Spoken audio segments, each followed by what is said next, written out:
Good morning all of you. चलिए आगे देखते हैं। मित्रों के चुनाव की उपयुक्तता पर उसके जीवन की सफलता निर्भर हो जाती है, क्योंकि संगति का गुप्त प्रभाव हमारे आचरण पर बड़ा भारी पड़ता है।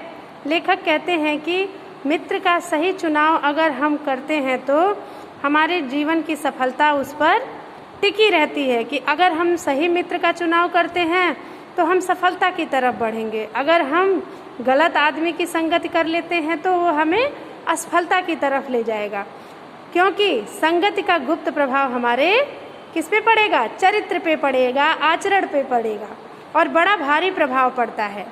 हम लोग ऐसे समय में समाज में प्रवेश करके अपना कार्य आरंभ करते हैं जबकि हमारा चित्त कोमल और हर तरह का संस्कार ग्रहण करने योग्य रहता है। कहते हैं कि हमारी बुद्धि जो है वह उस समय युवावस्था में हमारा चित्त, हमारी बुद्धि बहुत ही अविकसित होती है। हमारे अंदर हर तरह का संस्कार ग्रहण करने की योग्यता होती है, क्योंकि हम क्या रहते हैं, अभी युवावस्था में रहते हैं। अभी सीखना ही है हमें, हर तरफ से अच्छी बात बुरी बात ग्रहण करने की योग्यता तो हमारे अंदर रहती है, लेकिन हमें यह ज्ञान नहीं होता कि हमें क्या सीखेंगे तो हम किस चीज़ से हमें क्या लाभ प्राप्त होगा। इस चीज़ का ज्ञान हमें नहीं रहता है। हमारे भाव अपरिमार्जित और हमारी प्रवृत्ति अपरिपक्व रहती है। हमारे भाव जो होते हैं वो पूरी तरह से ज्ञान से युक्त नहीं होते हैं और हमारी बुद्धि जो होती है वो क्या होती है? अपरिपक्व, अविकसित होती है। अधपका होता है ना, जैसे अपरिपक्व, पूरी तरह से पका ना हो तो अविकसित रहती है। कहने का यह तात्पर्य है। हम लोग कच्ची मिट्टी की मूर्ति के समान रहते हैं। लेखक कहते हैं कि हम युवावस्था में कच्ची मिट्टी की मूर्ति जो बनती है, जो पकी नहीं रहती है, पहले क्या करता है मूर्तिकार? पहले मूर्ति को कच्ची मिट्टी से बनाता है, जिसे जो जिस रूप का चाहे उस रूप का करे।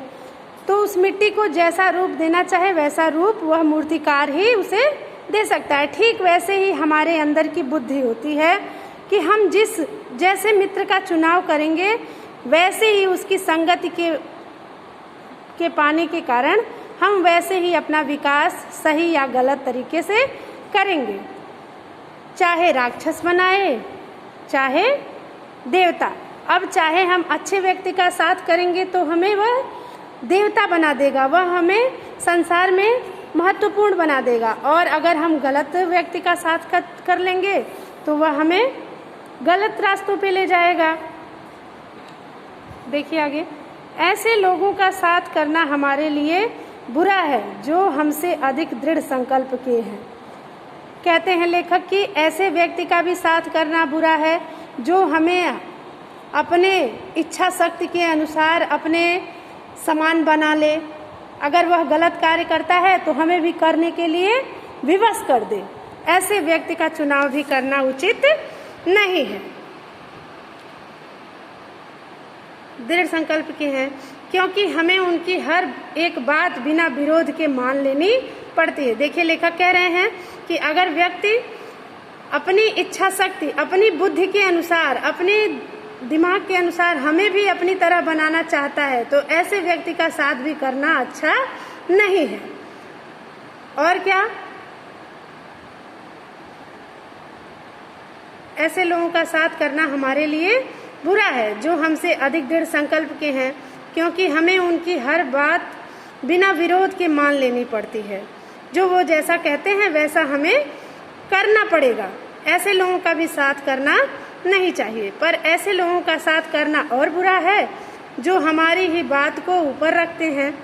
और लेखक ये भी कह रहे हैं कि ऐसे भी लोगों का साथ हमें नहीं करना चाहिए जो हमारी ही बात को ही सही, चाहे वो गलत हो तो भी उसे सही करार कर दे, सही कह दे, क्योंकि ऐसी दशा में न तो हमारे ऊपर कोई दबाव रहता है और न हमारे लिए कोई सहारा रहता है। कहते हैं कि ऐसे मित्रता करने से न ही हमारे ऊपर किसी का दबाव ही रहता है, न ही वो कोई हमें अच्छी दिशा में ले जाने के लिए कोई हमें प्रेरित भी नहीं करता है ऐसे मित्र, और न ही हमें किसी का सही सहारा ही मिल पाता है कि हम अगर कुछ गलत कर रहे हों तो उसके लिए वह हमें रोक सके। दोनों अवस्थाओं में जिस बात का भय रहता है उसका पता युवा पुरुषों को प्रायः बहुत कम रहता है। कहते हैं ऐसे दोनों अवस्थाओं में या तो वह विरोध ना करे, हमारी बात मान ले, ऐसा मित्र, या फिर हमें उसकी बात मानने में विवशता हो। इस तरह से दोनों अवस्थाओं में दोनों प्रकार के मित्रों का चुनाव करने में क्या है, बहुत ही डर होता है, क्योंकि युवावस्था में यह ज्ञान हमें नहीं रहता। यदि विवेक से काम लिया जाए तो यह भय नहीं रहता। अगर हम बुद्धिमानी से काम लेते हैं मित्र चुनने में तो यह डर नहीं रहता हमारे लिए। पर युवा पुरुष प्रायः विवेक से काम लेते हैं। कैसे आश्चर्य की बात है कि लोग एक घोड़ा लेते हैं तो उसके गुण दोष को कितना परख कर लेते हैं, पर किसी को मित्र बनाने में उसके पूर्ण आचरण और प्रकृति आदि का कुछ विचार और अनुसंधान नहीं करते हैं। अब देखिए, लेखक समझा रहे हैं कि हमें अगर हम एक घोड़ा खरीदते हैं या फिर किसी चीज को हम खरीदते हैं तो उससे लाभ, हानि, उपयोगिता, उसका उपयोग कैसे करना है, सब जांच परख कर ही वो चीज खरीदते हैं। लेकिन मित्र बनाने से पहले हम एक बार भी नहीं सोचते कि वह मित्र हमारे लिए कितना सही साबित होगा। उसके आचरण, उसके हाव भाव, उसके विचार के बारे में हम नहीं जानना उचित समझते हैं और उससे मित्रता कर लेते हैं। वे उसमें सब अच्छी बातें मानकर अपना पूरा विश्वास जमा देते हैं और ऐसा सोचते हैं कि यह मित्र, यह दोस्त हमारा सब अच्छा जो कह रहा है वो सब अच्छा है, और ऐसा विचार करके ऐसा विश्वास बना लेते हैं उसके प्रति अपना। हम हंसमुख चेहरा, बातचीत का ढंग, थोड़ी चतुराई या साहस, ये ही दो चार बातें किसी में देखकर लोग चटपट उसे अपना बना लेते हैं। लेखक कहते हैं कि अगर उस मित्र का हंसमुख चेहरा है, बातचीत का अच्छा ढंग है, बातचीत करने में कुशल है, थोड़ा चतुर है, चालाक है, साहसी है, तो यही दो चार बातें हम देखकर क्या कर लेते हैं, उसे अपना मित्र बना लेते हैं। झट से अपना मित्र बना लेते हैं कि इससे मित्रता करने में हमारी भलाई है। हम लोग यह नहीं सोचते कि मैत्री का उद्देश्य क्या है। हम यह कभी नहीं सोचते हैं कि इससे मित्रता करते हैं तो उस मित्रता का क्या उद्देश्य होगा, हम इसके साथ रहेंगे तो क्या अच्छा सीखेंगे, कि ऐसे अगर ये बुरा है तो इसकी बुराई हम सीख लेंगे तो आगे चल के हमारा भविष्य क्या होगा, खराब होगा कि अच्छा होगा, ऐसा विचार हम अपने मन में नहीं ले आते हैं। तथा जीवन के व्यवहार में उसका कुछ मूल्य भी है और ये भी नहीं सोचते हैं कि आगे के जीवन में उसका क्या मूल्य हमें चुकाना पड़ेगा, हमें कितना भारी पड़ेगा उससे दोस्ती, वो सही है कि गलत है, ऐसा विचार अपने मन में हम नहीं ले आ पाते हैं। यह बात हमें नहीं सूझती कि यह एक ऐसा साधन है जिससे आत्म शिक्षा का कार्य बहुत सुगम हो जाता है। हमें यह बात ज्ञात नहीं होता कि मित्र ही एक ऐसा साधन है, मित्र ही एक ऐसी चीज है, ऐसा वस्तु है, ऐसा साधन है जिससे आत्म शिक्षा, आंतरिक ज्ञान का कार्य भी क्या हो जाता है, सुगम होता है, सरल हो जाता है। हम उससे हर बात अपना व्यक्त कर सकते हैं। मित्र से ही तो हम अपनी सारी बातें बताते हैं, अपने विचारों को प्रस्तुत करते हैं मित्र के सामने।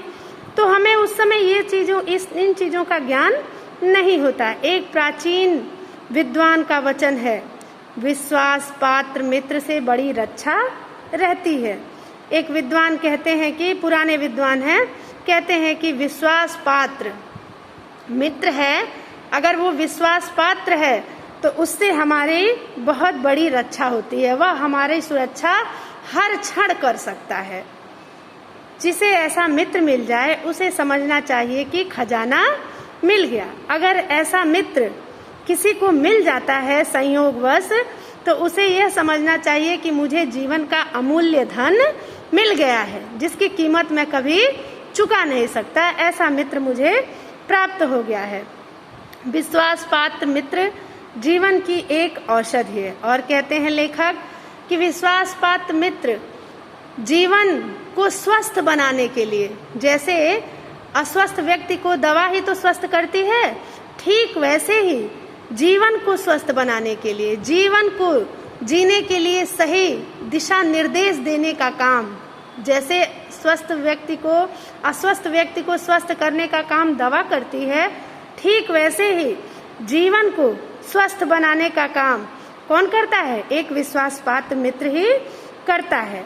हमें अपने मित्रों से यह आशा रखनी चाहिए कि वे उत्तम संकल्पों में हमें दृढ़ करेंगे। हमें ऐसे मित्र का चुनाव करना चाहिए और उससे यह अपेक्षा रखनी चाहिए, आशा मतलब अपेक्षा, उम्मीद उससे यह रखनी चाहिए कि वह हमसे उत्तम संकल्पों में हमें दृढ़ करेंगे, अर्थात वह हमें अच्छाई की तरफ ले जाएगा, वह हमेशा हमें क्या करेगा?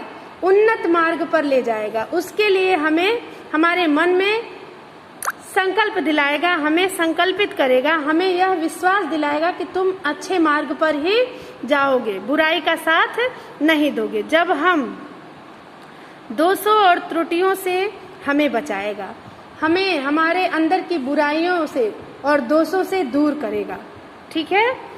हमारे सत्य, पवित्रता और मर्यादा के प्रेम को पुष्ट करेगा। वह हमारे मन में सत्य, निर्मलता और मर्यादा के प्रति उत्तम विचार उत्पन्न करेगा। हमारे मन में क्या करेगा? सत्य और निर्मलता, पवित्रता, मर्यादा में रहने के प्रति उत्तम विचार उत्पन्न करेगा।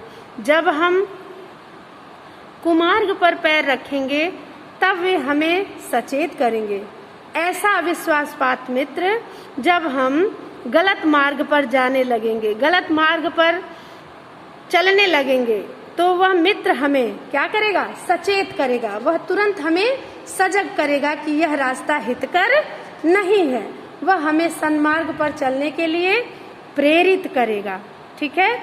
जब हम हतोत्साहित होंगे तब वह हमें उत्साहित करेगा। ऐसा मित्र अगर हमें किसी कारणवश, किसी उद्देश्य से हमें निराशा मिलती है या फिर किसी काम के चलते हम निराश होते हैं, तो वह हमारे अंदर उत्साह भरेगा, वह हमें हतोत्साहित नहीं होने देगा।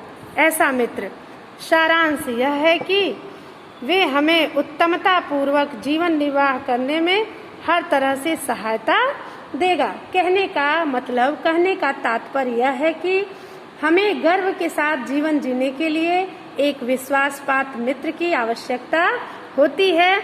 वही हमें जीवन जीने के लिए हर तरह से सहायक सिद्ध होगा। सच्ची मित्रता में उत्तम से उत्तम वैद्य की सी निपुणता। लेखक कहते हैं कि सच्चा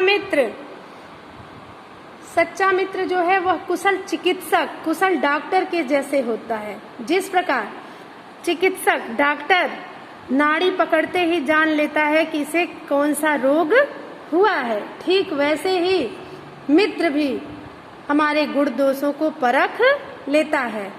जिस पर अच्छी से अच्छी माता का सा धैर्य और कोमलता होती है। लेखक कहते हैं कि एक विश्वासपात्र मित्र के अंदर जैसे माता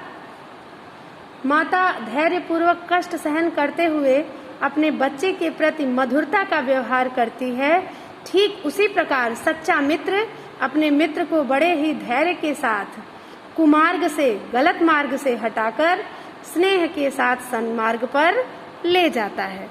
ऐसी ही मित्रता करने का प्रयत्न प्रत्येक पुरुष को करना चाहिए।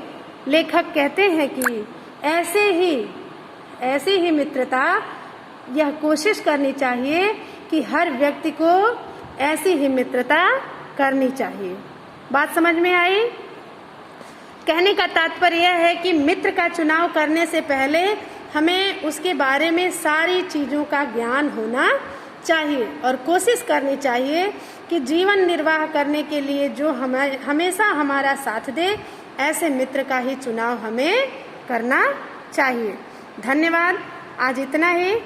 आशा करते हैं कि आपको अच्छे से समझ में आया होगा। आज के लिए इतना ही। धन्यवाद।